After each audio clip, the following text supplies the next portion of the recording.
Seigneur, que ta grâce, seule ta grâce. Nous voulons instaurer un état de droit. Et dans un état de droit, il y a une justice indépendante. Ce n'est pas à l'individu Félix Tshisekedi de commencer à faire justice.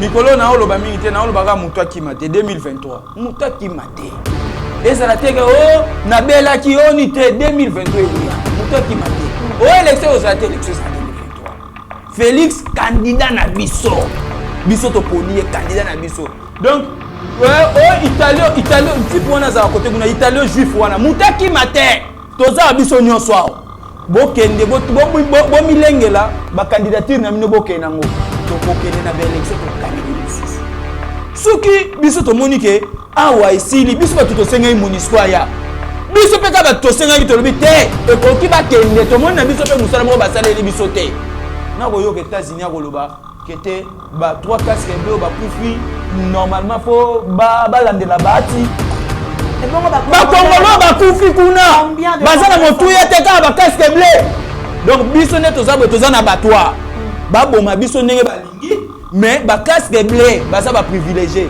ceux qui ba moni que moyen ezosimba susté to sengi bango babima batika moko na biso to se prendre en charge Lumumba lobaki histoire ya mboka na biso to komango biso moko yango siko tozo senga na bango bakende na bango batika biso mais je condamne au moins le Congolais bakendaki ko piller.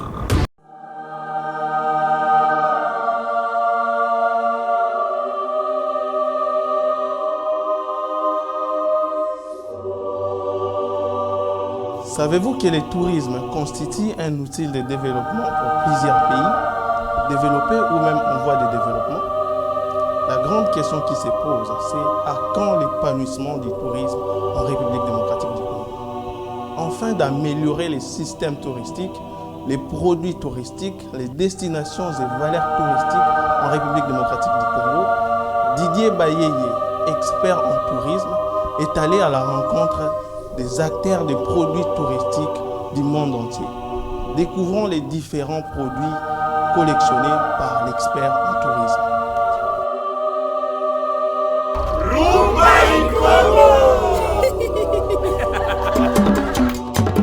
Nos services, conseils et accompagnement administratif et logistique pour les voyages, formation du personnel en tourisme et hôtellerie, consultation et coaching en tourisme, pour vos vacances, déplacements professionnels, voyages d'études, installation à l'étranger, rapatriement médical, Global Travel Expert vous propose un accompagnement adapté à vos besoins. Pour tout contact, plus 243 82 60 48 350. Plus 243 82 60 48 350. Voyager avec l'esprit libre avec Global Travel Expert.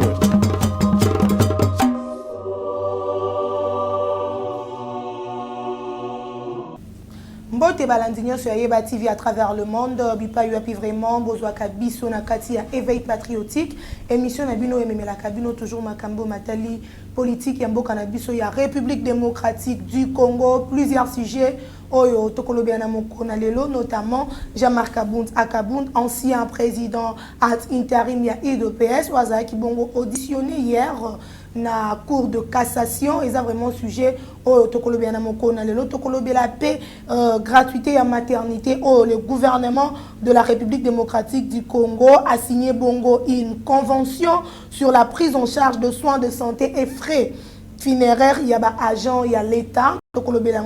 Et pourquoi pas parler aussi des dossiers où il y a des conflits parcellaires ezali entre John Yakeru et l'église catholique. Voilà, bah sujet auto garder vraiment la grande ligne émission Nabiso. Tozali bongo ensemble na mwana moka Kert Lukwamuso vraiment aza comme invité na biso na mokona lelo akomeka kopesa biso babiyano na mituna otokotuna ye na mokona lelo mbote mwana mboka Kert Lukwamuso mbote mama biga.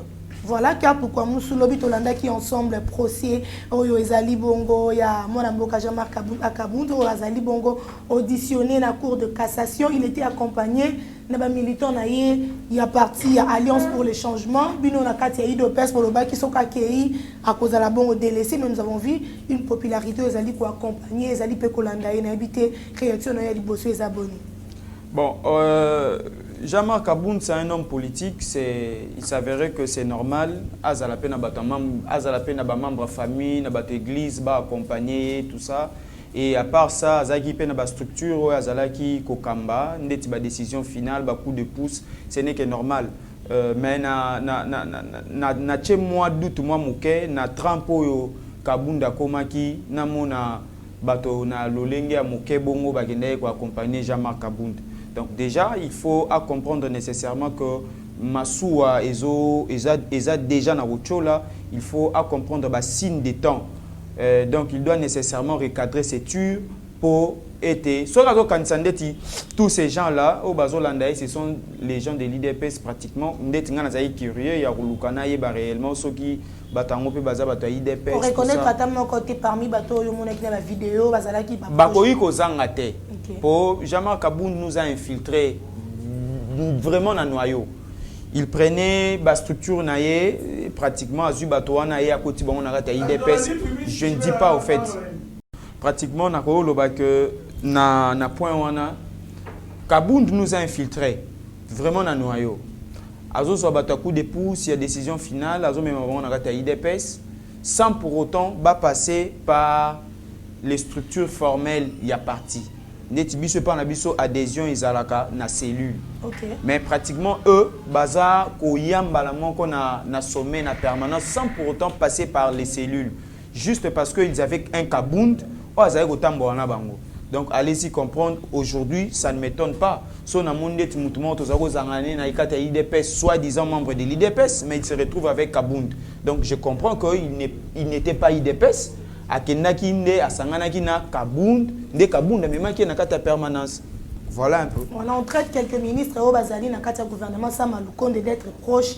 Il y a Jean-Marc Akabound na utanga ba kombote mais na moni déjà moi ba guerre ils allaient entre bino na IDPS et puis ba message ils allaient coller na ba réseaux sociaux en disant que la majorité ba ministres au baza issus de l'IDPS baza lelo na gouvernement Sama Lukonde baza ba proche ya Kabound et non ba ndeko na bino ya IDPS. Moi je condamne tout ça parce que ngai na ndenge na analyser moi makambo ils étaient le ministre proposé par l'IDPS.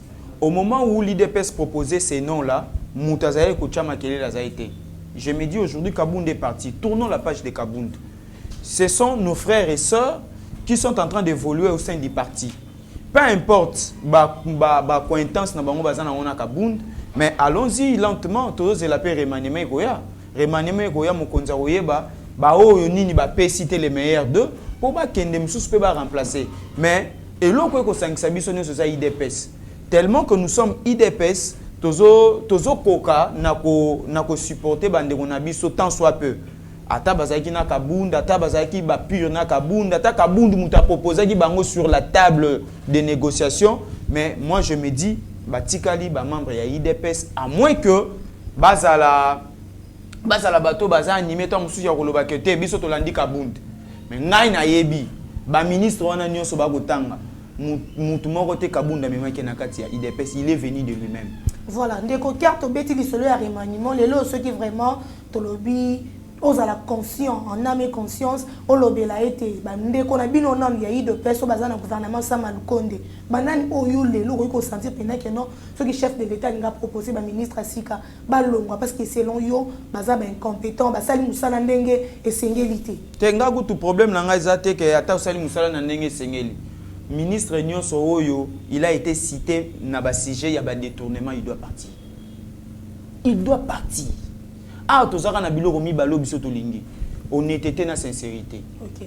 Donc, avec les deux critères, on s'est dit déjà que soit on a ministre honnête, sincère, on s'est dit on est calé.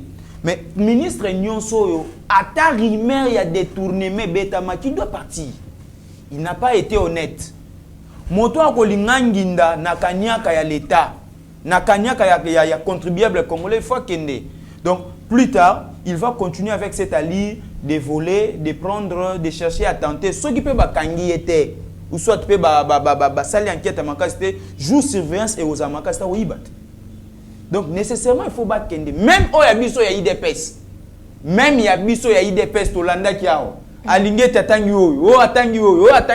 Il faut battre kende, batu mususu baya ya sika. Mais Tony, moi, papa, a eu vanter gratuité des je parle de la gratuité de base. Il y a des piliers où vraiment simbaka mandat chef de l'État tout à katolo le loba na bazali kotanga ofele mais na ngambo ya opposition bazali koloba qui était gratuité de base wana et enseignement de base ezali bongo kotiti beneye to lobaka ezali bongo kotambola malamu te na ebite ndeko Kert na part na yo o lobi boni tala ndenge l'homme politique comme Lazali. OK. Biso tangu to kabwana Mobutu na 82 je pense, mais on a écrit une lettre ouverte à Mobutu na 80. To kabwana tant to commis lettre ouverte il y a 52 pages. On a su dire à Mobutu partant il y a sortie médiatique, il y a Blumenthal. Oh, il qui est expert, il y a Banque mondiale. Tant que le biso que mboko ba gérer la poche à moto. OK. Ba père fondateur na biso ba qui capable. Il y a comme na Mobutu avec des propositions mi balé. Ba propositions za mi balé. Ba bisi Mobutu to longwana na mboka o etondisa mi na dictature. Na ko empêcher batu bazala libre to kende sko na démocratie. Voilà. Ya mibale ba ebisi Mobutu longol to longwa na régime présidentiel to kende na régime semi présidentiel to memi des propositions. Mais à notre grande surprise Nakabundu Mutabimi a proposé le côté. Na Frank Diongo Mutakoloba a proposé le côté. Ba opposant au nyonso bazana difficulté lelo ya ko bouger. Bazotia makelele sur la gratuité. Pour nini? Pour gratuité ezali eloko ya munene oyo président akoki ko simba na kati ya constitution.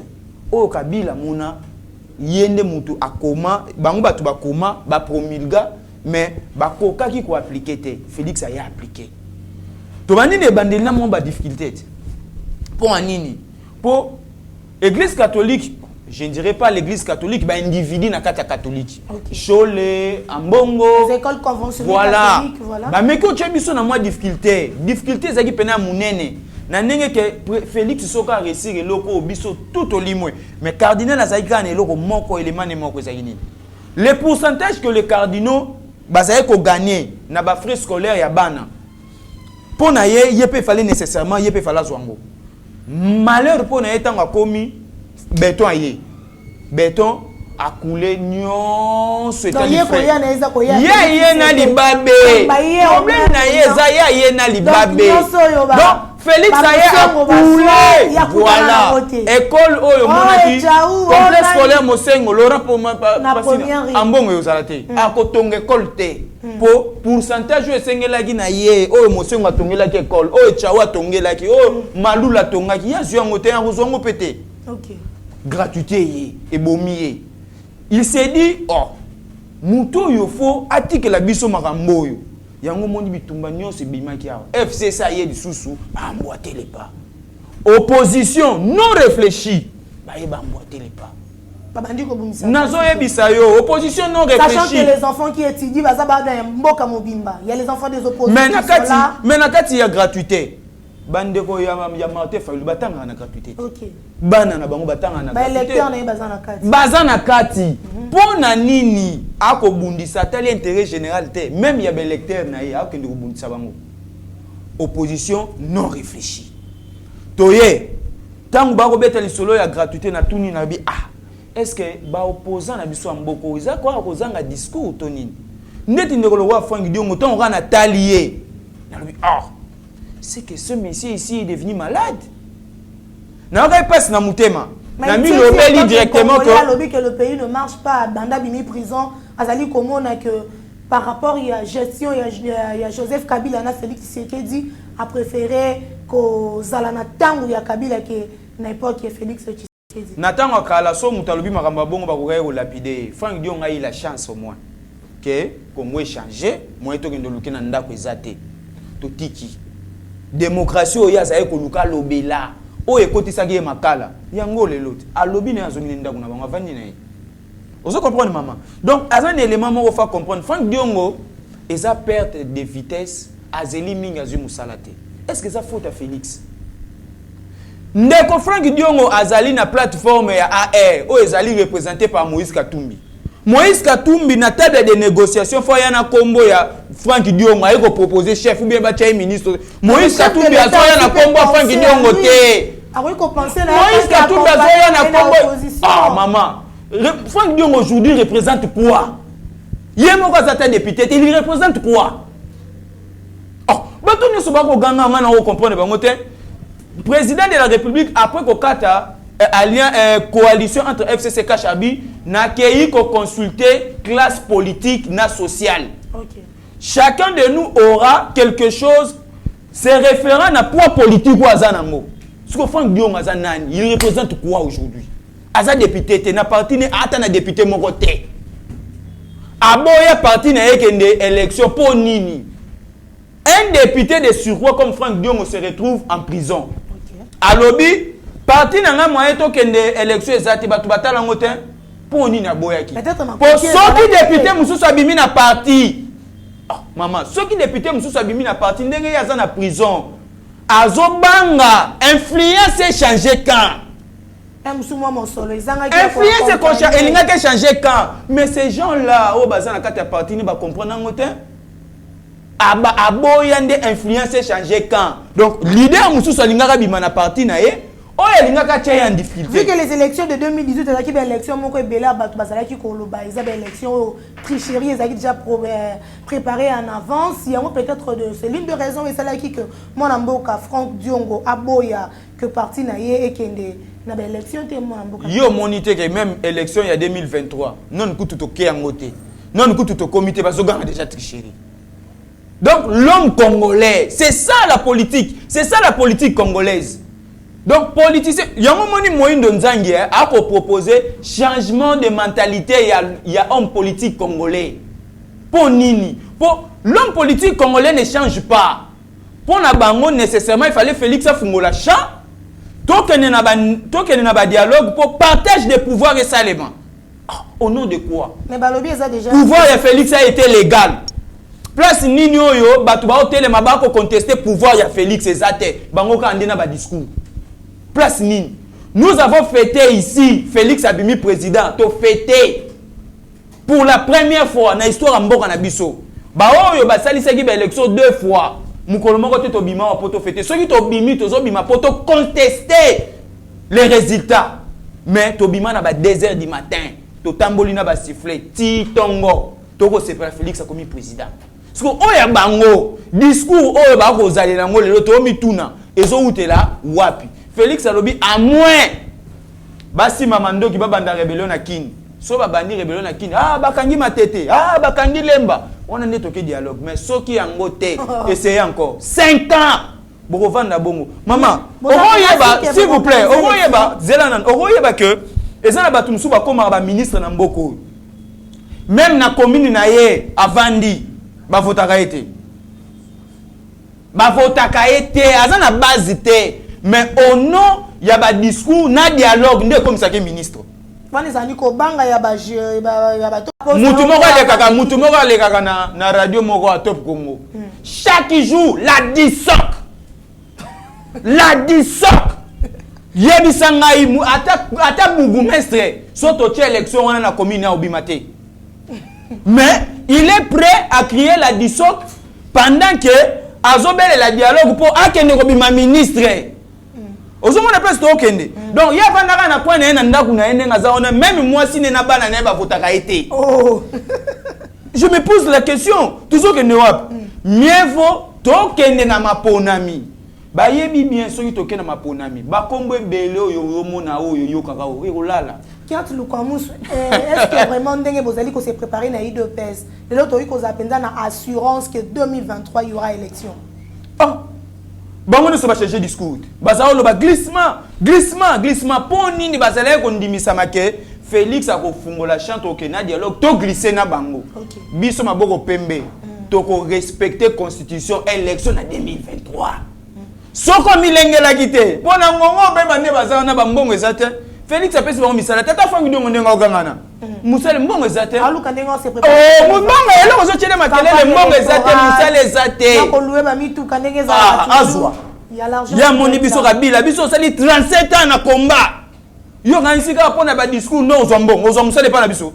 Oh, maman. Yo demande maman ma c'est qui? Donc 2023 Félix c'est du président. Ba tactique nyonso ba sali oyo biso to yebi yango to wumeli na ngoto koma ba koko na makambo wana. Yango moni lelo bana difficulté. Pour nini pour un opposant historique, les partis opposants historiques, bango batu ba komisiko na pouvoir 37 ans. Je fais que ngata gangi na ye atambulia ouais asali nyonso osala wana za ba footing osala. Et là vous changer té dialogue ezate musala ezate tozé la 2023. Soko bimi député. Ah OK. Soko bimi té zonga sous na bande de tous là sous 5 ans sous. Quand nous commence 2023 il y aura élection. Déjà, bien on a eu deux personnes, le chef de l'État, Félix Tshisekedi, sera encore réélu président Ndenge Baponeke en 2018. Déjà, avec quelle réalisation Toriko s'attendre pour Tondi Mapé, que le chef de l'État sera réélu, c'est parce que la population a s'épelé dans tel domaine. La population a causé la maille est payée. La population a causé la courant, tout le monde est courant. La population a causé la peut-être net gratuité. Na habité na part na yo ngana quartier na ngana monde ba fibre optique na habité nazali ko comment na bazo esa so fibre optique mais na habité est-ce que ça réel et ça bazo chumola ya pamba tozali causer la avancement na part na yo ba réalisation to causer la ni non kutu non kutu peut aussi citer musale go sale magaka mais oh Félix a sali déjà na mboko au Congo Kasavubu Mobutu Kabila le père Kabila le fils. Mutasai le roi Yazat. Mais Mobutu l'équipe non mon ah Mobutu l'équipe sonani.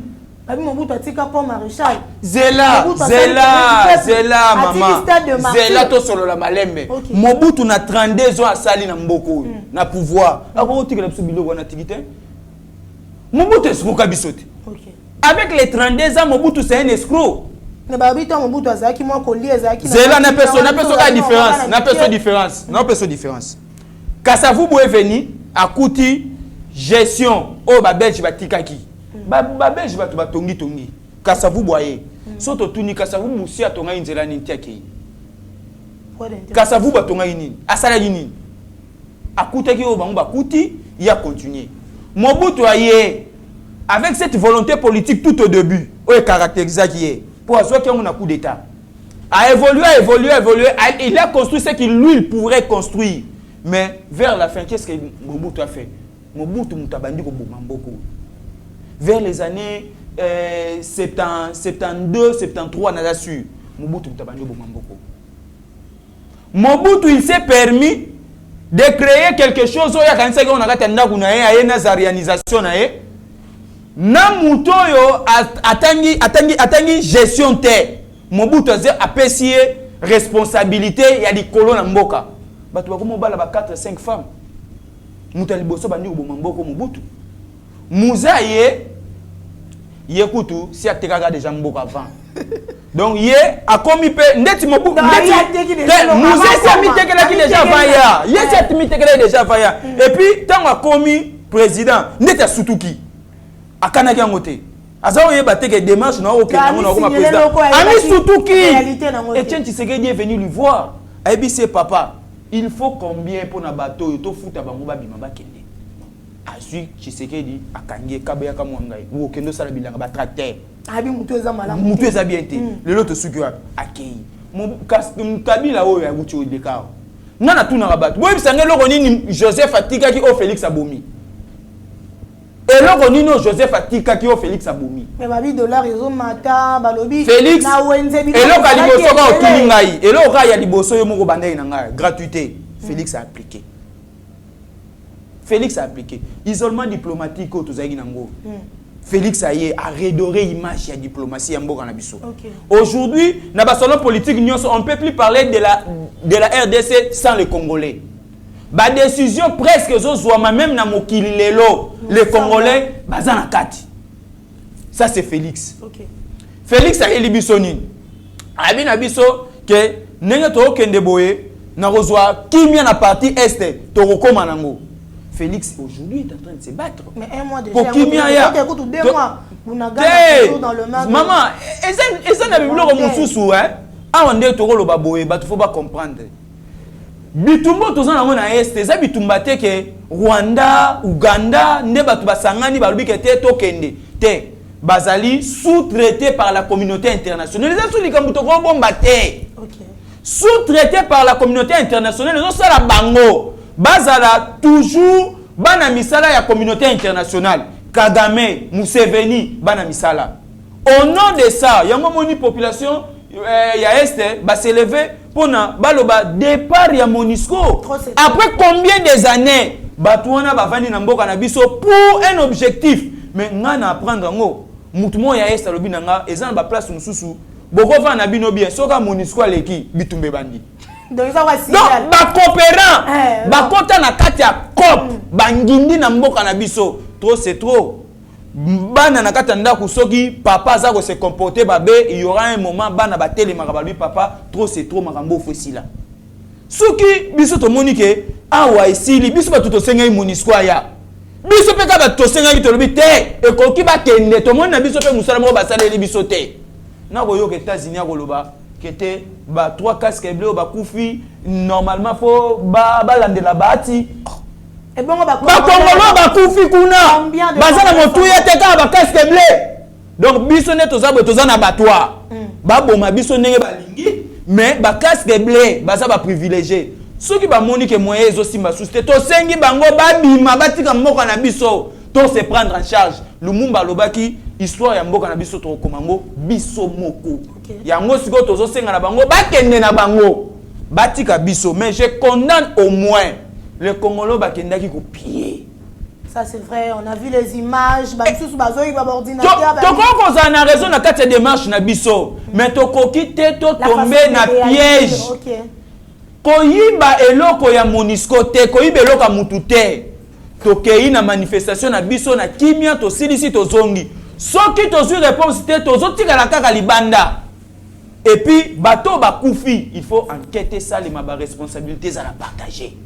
Toyeba bato bakufi pona nini nani azalaki auteur topé commanditaire ya bato bakufi parce que c'était une manifestation pacifique et là ko senga ya mwana Félix Makambo na zoebiso mama Makambo sel na mboko lelo na yebiso Makambo mai ozobeta lisolo iya babiloko banini na mai ezosalemate awa na ngali mamoko ezosalema et comme déjà fin prêt d'ailleurs o peso salima kuna kota ba lemba imbu kuna mususu ezo salima donc nenga to okendele l'eau potable accessibilité nango ezo koma nango facile mais kolia moi pas Félix akoki ko toucher salaire ya ba fonctionnaire biloko ezaki ya kolia akoki ko toucher salaire ya ba fonctionnaire à Matisi biloko kolia za malonga te hein na wenzo ke biloko malongezi ya kolia malonga bato nyonso ba ucha makelele awa ke passe za na mboka landela bango bien ba fonctionne ba chômeur tout ça ka ndenge mo bisonyos ba chômeur on revivre ndenge nini biloko Félix a resala ba réalisation pour ndenge des gens qui na fonction publique ba lobini soins de santé na nini ya ba funéraire et comme gratuit bon yo yebsanga sko bon ngasko na sa raté yebsanga na vivre makamona nini na siko na sara na ngate bo so makambo nyonso balbi wana oya gratuité non vivre ngone mais normalement mboka partout moni biloko nyonso ba ko lobo gratuit maternité gratuit nini boy gratuit na ba mboka misusu ezalaka nango déjà bongo Félix avec cette volonté politique pour atambola kamona yango il est venu l'appliquer chez lui au moins au lieu to zalaka bato na ba biloko mo boya miki to bana kolela pona yango bato tshela biso ngo ya ofele Okomona, jour Félix a reçu la décision de attaquer malaria. Nazo ebisayo, jour Félix a attaqué malaria. Ba opposa na kobima ba kote na bangungi. Oh! Nazo ebisayo. Nazo ba kote na bangungi. Oh, bah, Rien. Boko boma bangungi te. Voilà. Bango bazomona nyonso Félix fois ça la fois za mabe po anini ezo za na défaveur na bango. Ba yebi que na 2023 ils vont manquer les discours. Bo ya na discours ni. Nana roya. Candidat nana roya, candidat. Candidat basé belé. Nani? OK, Jean-Marc Kabunda Kabunke. Alors c'est rare. Quoi? Ton la démocratie. Parce que ton ami, tu retard le programme naï. Quand on retard la population ça les réseaux yoka. Jean-Marc Kabunda na yebi sagibino sans IDPS ça coquille vide. C'est un enfant qui est en train de se rechercher. Mais Betty Bino là comment tu sais que beaucoup correct. Hello ni. Paradis fiscaux. Et ça mais je m'abstiens à quoi attaquer. Pour magambezel jawa pina justice. Yende mutu amonaki. Il a des vérités. Voilà, yé mutu amonaki. Ake ne relaxa ngo liboso ya PG que awa e bandoko bima boye ba preuve yango e sala ki soka lobi yango alakisi. On s'était mais soka lobi alakisi te matalié ako coupi kuna na boloko. Il doit nécessairement comprendre que un homme d'État ou soit un politicien n'est pas émotif. Peu importe la couleur, mais peu importe le coup que toi tu as reçu, tu dois digérer ton émotion. Mais c'est ça, c'est le discours wana zalaki nango déjà depuis tant azaki na UDPS bon remarquez yango kaka tant le mot pourquoi parce que lorsqu'il était à l'UDPS ça sala discours moka lobi que le chef de l'État ou bien l'UDPS fera la remise et reprise kaka na Jésus-Christ zaki le comme zaki salué par bino bo sepela kana ngo makasi et pourquoi les lobos comme ko landela ba discours n'est pour dire que il doit faire face à la justice tala eloko moko muke ce qui réellement ndeko Kabund alobi to sala remise et reprise na Yesu nécessairement il fallait n'enga kina kingabwa avant na nekimia pour ata bundi ata c'est l'effort nyonso ebi que IDPS ça remise reprise na Yesu donc ils a peine perdu et puis des deux regarde là où il n'est pas sérieux ces messieurs là quand il dit que na bénéficiaire na avantage de l'Assemblée nationale oui au bénéficiaire nango mais quand toi tu proposais que bah diminuer train de vie il y a ba institution qu'est-ce qu'il faut faire un homme honnête en premier yo moko o renoncer na nous avantage wana il n'a pas fait on is a discours populisme maman donc Kabund voulait séduire la population contre le président de la République tant on robeta lisolo ya ko diminuer train de vie ngana ngana mona Kabund a renoncé na avantage alors bakete a wanga ba avantage on zongo souste au nom ya bitungo nga na yena ngo topé ya social oyo nga naza ko proposer na l'état yé moko fala tikanan Kabund na ko tambola na cortège lokola Joe Biden oh minozo episode a tambola na cortège awa yé moko amitié pomba ozoba ke mutu abongo azali ko senga train de vie réellement kekita te Kabund voulait ça. Voilà, ndeko Kerto zali kokende petit à petit na suka émission na biso conflit parcellaire entre John Yakeru et l'église catholique na ebité Olanda qui communiqué à l'église catholique tant qui communiqué wana d'abord pour retenir nini par rapport ya ezali kolobama sur dossier ya makambo eta conflit parcellaire na sala qui fort na retenir eloko te na sala qui penza est fort na communiqué wana na retenir eloko te na tala mais na retenir eloko te po nini ndeko mbongo fa yoka soni mboka oyo eza ya bango te mboka oyo biso nyonso toza na droit oza cardinal na Cameroun azalaka cardinal na bamboka nyonso bazalaka cardinal na biso na yebi te soki eza problème nini John Yakeru est votre frère est-ce que il faut kaka ozwa ba caméra ba filmer pour otalisa eloko oyo za nango moi je pense que non il pouvait au moins les traiter à l'amiable mais le quoi yé na média alingi to sala na ye j'ai un ping pong to sala na ye église catholique baza ba maître na ba kuba na makambo etali ba document bango bazo ba mapango nyonso mona oyo ya ofele mais quand toi tu te dis que non John Yakeru est dedans va à la justice. Si toi tu remarques que John Yakeru est dedans, toza na mboka oyo toza na justice, toza na état de droit. Kende ko saisir justice, ba interpeller John Yakeru aya. Bino mi balebo samba. Toyeba na kata dossier on a qui a raison, nana za na raison te. Mais toi tu te permets au moins nenge na lobaka o séduire bato ba maele mingi te o kabila bebisa déjà mutu na éducation. Ozwa bango o séduire bango na discours ya populisme na wana oyo ye nango. Que John Yakeru est inclus, mais toi tu as déjà des preuves palpables aux autres que John Yakeru est dedans. Quelle est la justice? Justice à Kabolabino. John Yakeru azali libre. Est-ce que et na John Yakeru a circulé librement ici?